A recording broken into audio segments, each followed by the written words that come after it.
السلام علیکم ورحمۃ اللہ وبرکاتہ۔ روزانہ اسلامی اصلاحی اور تاریخی واقعات جاننے کے لیے ہمارے چینل کو سبسکرائب کریں۔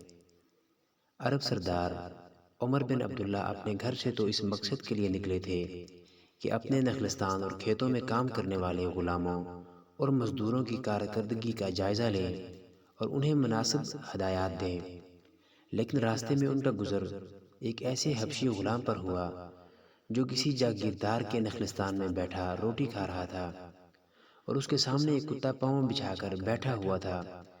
وہ جب بھی کوئی لقمہ اپنے منہ میں ڈالتا تو ساتھ ہی ایک لقمہ کتے کے آگے پھینک دیتا اور کتا وہ لقمہ کھا لیتا۔ وہ اس طرح کرتا رہا تاں کہ دسترخوان خالی ہو گیا۔ اس طرح اس نے آدھا کھانا خود کھایا اور آدھا کتے کو کھلا دیا۔ جب وہ کھانے سے فارغ ہو گیا تو یہ آگے بڑھے اور اس سے پوچھا، عمر بن عبداللہ، اے جوان، دن رات کے 24 گھنٹوں میں تیرے لیے کتنی مرتبہ کھانا آتا ہے؟ حبشی غلام، ایک ہی مرتبہ۔ عمر بن عبداللہ، اور تو رات کو کیا کھاتا ہے؟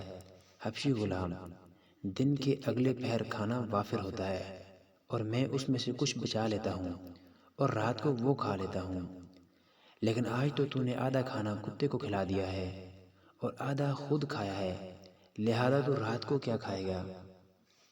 حبشی غلام، کوئی بات نہیں، میں صبر کر کے رات گزاروں گا، لیکن یہ بیچارہ کتا جو روٹی کے چند لقموں کی امید پر یہاں آ کر بیٹھ گیا تھا، اگر یہاں سے بھوکا اٹھ جاتا تو اس کے جی پر کیا گزرتی؟ لہذا مجھے شرم آئی کہ میں ایسی ذی روح مخلوق کے سامنے بیٹھ کر تنہا کھاؤں جو دو آنکھوں سے میری طرف دیکھ رہی ہو۔ حبشی غلام کے یہ الفاظ سن کر سردار عمر بن عبداللہ کے دل پر گہرا اثر ہوا کہ یہ غلام بھی کیا خوب انسان ہے جو ایک حیوان کے سامنے بھی اکیلا کھانے سے شرم محسوس کر رہا ہے، ورنہ کتنے سارے گورے رنگ کے انسان ہیں جو بھوکے انسانوں کے سامنے بیٹھ کر عمدہ عمدہ کھانا کھاتے رہتے ہیں، اور وہ اس وقت تک کسی کوے یا کتے کو بھی ہڈی نہیں ڈالتے جب تک وہ خود شکم سیر نہ ہو لیں اور ان کے پیٹ میں گنجائش باقی نہ رہے۔ اس کے جی میں آیا کہ ہمارے دین میں کسی غلام یا لونڈی کا آزاد کرنا اپنے آپ کو جہنم سے آزاد کرانے کے مترادف ہے، تو کیوں نہ میں اس حبشی انسان کو غلامی سے آزاد کرا دوں، شاید کہ اللہ تعالیٰ میری اس نیکی کو قبول کر لے اور مجھے جہنم سے آزاد کر دے۔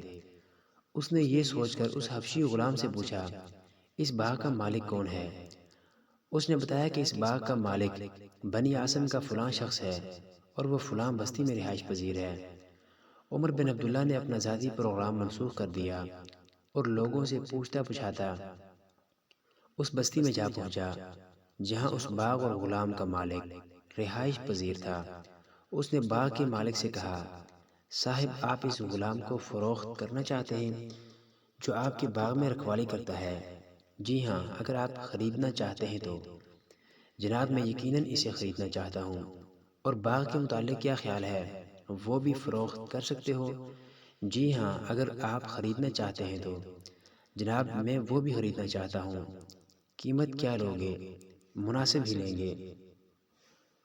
عمر بن عبداللہ بھی کیا خوب سردار تھے۔